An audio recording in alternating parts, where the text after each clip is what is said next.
Oh, I like this. Use a shoe rack to distribute work. Who buys a Roomba? I love this. I feel like I have a pencil problem. I feel like Pinterest is kind of a lonely task, so I'm gonna take the loneliness out of it. I'm gonna Pinterest today on teaching stuff. I pinned some like bigger articles on Pinterest. I think it'd be fun to just kind of look through the different ideas and think about if they would be interesting or not. 50 Instagram worthy teaching hacks. Let's look at that one.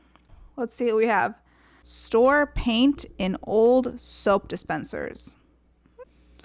I feel like you'd need to get a lot of soap. Let's see what else they have. Oh, I like this. I have never seen this in middle school. I'm sure it's an elementary school thing, but I'm loving it. Color coding works every time. Color coding the laptop cart to the laptops. Oh yeah. I love this. I actually really love this because my suggestion has always been to add numbers because that's kind of what I've always done. But I will say at times it's hard sometimes to see from when you're looking at the cart, it's hard to see what number, if the right number is in the right place. So this would be a visual. It looks like they're using the same color on the top and bottom row, but that's okay. I think it would still give a better visual than the numbers. So I like that. I would do that. I wonder where that tape comes from. I'll probably buy it on Amazon, right? Just like some, it looks like washer tape maybe. I don't know. Yeah, I like that a lot. I would save that. I would pin that right now. Flashlight Fridays are so fun. I kind of like that. It's a really good excuse to get students to read. Yeah. Oh, turn scrap paper into confetti. No. 1,000 times no. Do you know how messy that would be? Like, wow. The other day, Thane was going through some letters that he had as a child, like a teenager, and one of them was from an old girlfriend, and he opened it up, and confetti came out of it, and it spread all over the floor. And like that was a week or two. It was a while ago, and the confetti, even though we vacuumed it, I feel like it's still in the carpet somewhere. Like I keep finding the confetti, and yeah, this turn scrap paper into confetti. I don't know. That just seems like a huge mess. I mean, if you're up for it, awesome, but that's definitely a no from me. Display student work with clothespins and tacks. Okay, yeah, this is kind of like in my video I made recently about what I would put in my classroom for $100. I mentioned that I really like these magnets with clips on them that you can put on your whiteboard, and that's kind of like what this is, but for a bulletin board. So, yeah. I think that's a good idea. I wonder how hard it would be to glue those on. Just maybe some hot glue. That seems like an easy, cheap thing to do. Yeah, that'd be fun. Use pouches to separate papers. Really, you shouldn't have piles of papers. One of the things that I'm really passionate about, and I'm going to share more on this channel, is creating systems so you don't have piles of papers. When I was having piles of papers, it was overwhelming, it was stressful, and it really didn't help students if I just had piles and I'm handing piles back. The more consistent you can get in creating organizational routines, the better. So I don't know. I don't feel a need to put papers in piles, but maybe I would do this if I had like different worksheets that I was kind of organizing, getting ready for the week. See, color code your printables. That's what I was talking about earlier. If I did use the folder system like that, I would use it to like get my worksheets ready, your printables, things that you're going to use. Especially in elementary school, that's more necessary because you have a lot more things you're printing off and cutting out, things like that, especially kindergarten. Use colorful lead pencils. The office supply thing is getting to me. I'm a millennial, so I have like memories of gel pens.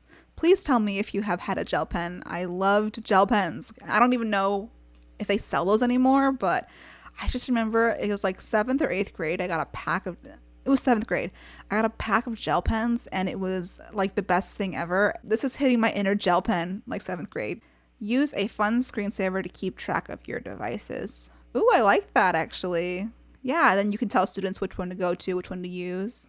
Yeah, I like that you put a picture of herself on there. That's fun. You could also just do a picture of like 1, 2, 3, but that's cool. She made it personal. Yeah, I like that. It's coffee that lasts all day. I'm confused why this is a hack. It's just coffee. Okay, cool. Run a sticker store. Oh my gosh, I'm loving that. But those stickers look expensive. Those big ones are expensive. I have a bunch of small stickers that I would use every so often. Those were a lot of fun, but man, look at those big stickers. It's magnetic. So this teacher's actually using one of those like charts and putting the stickers in there. That's a nice touch. The rolling cart, I will say, I saw a teacher use this last year and I felt like it was the best use I've ever seen of a rolling cart. She was moving from one class to another. She had 2 classrooms, and so she would just use the rolling cart, and it was, thankfully the classroom was like right next to each other, so she would just move over, and I think that I'd hear the little cart rolling down and I'm like, oh, here she comes, you know, she's coming down. But she was telling me how helpful it was because she needed all of her stuff and she was able to just throw it in that cart and then roll down the way a little bit. So a new kind of classroom pet. Who buys a Roomba for their classroom? Wow. Oh, teaching about STEM. Okay. This must be part of their lessons. I'm like, are they buying these? It's part of the lessons. Use a shoe rack to distribute work. Was handing out papers too much work? I'm so confused by that. I'm sure there's a purpose for it, but I'm just thinking, just hand out papers. Have a student hand out papers. This is a tip that I mentioned in my video, which is to put the duct tape on the edge of your pencil. And that's exactly what I was talking about, because otherwise you lose them. So, and you probably will still lose them. You'll lose some, but at least you'll keep more than you would if you didn't have it. Use popsicle sticks to call in students. That's a classic one. Okay, let's go see what else we have. Okay, let's go back to Pinterest. I think this one, 10 teacher hacks you wish you would have thought of. Let's look at that one. It says 10 and then it gives us 25. Okay.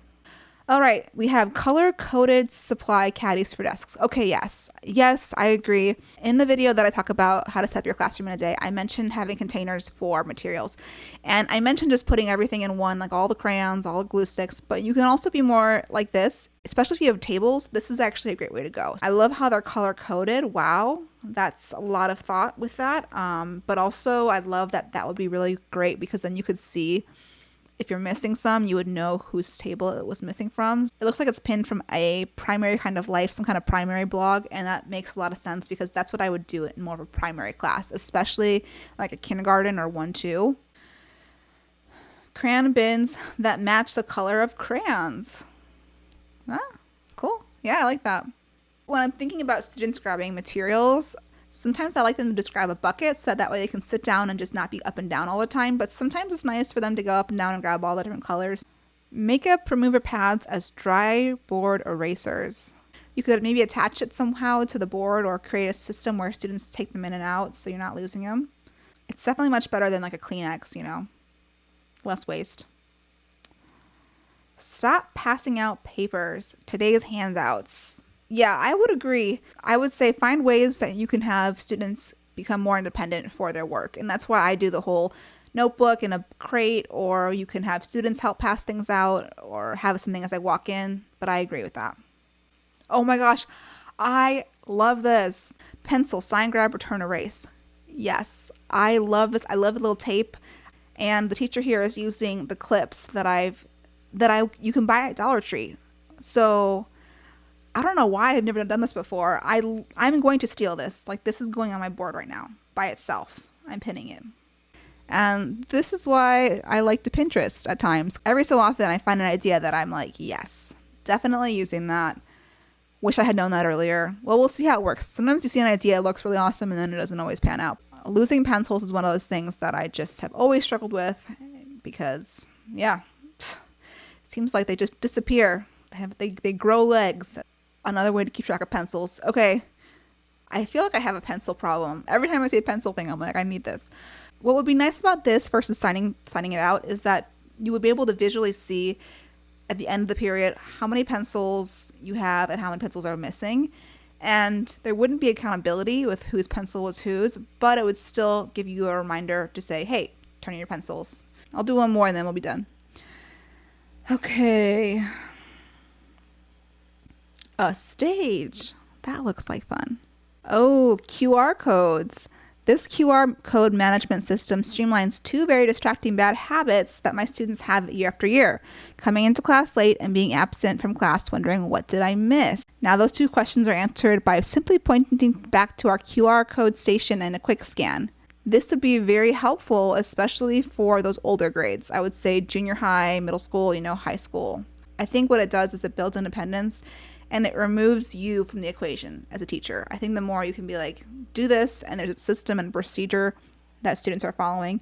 I think the hardest part about this would not be creating the QR codes, because that's pretty easy to do. You just type in QR codes into Google and you can create them. I think the more challenging part of this would be keeping up with the assignments. If they scan the QR code and it's not there for some reason, that would be the challenge. Okay, this weekly agenda, that's kind of like what I do, but a little less. I don't do the week, I do it by day. Organizing books. That's a pretty awesome library, I will say. For a classroom library, that is a lot. I'd like to do an entire video on how to organize a classroom library.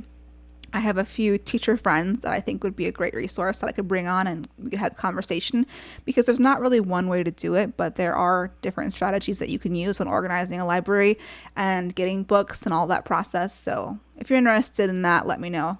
I think I'm going to end it right there. I've had a lot of fun. Maybe you got some ideas for yourself. I know I had 2 or 3 ideas that I thought I'm going to try to use this year. And if you're interested in finding out how to set up your classroom in one day or how to set up your classroom in under $100, I have 2 videos that I'll link right here. I'm Annie, and I believe you've got this.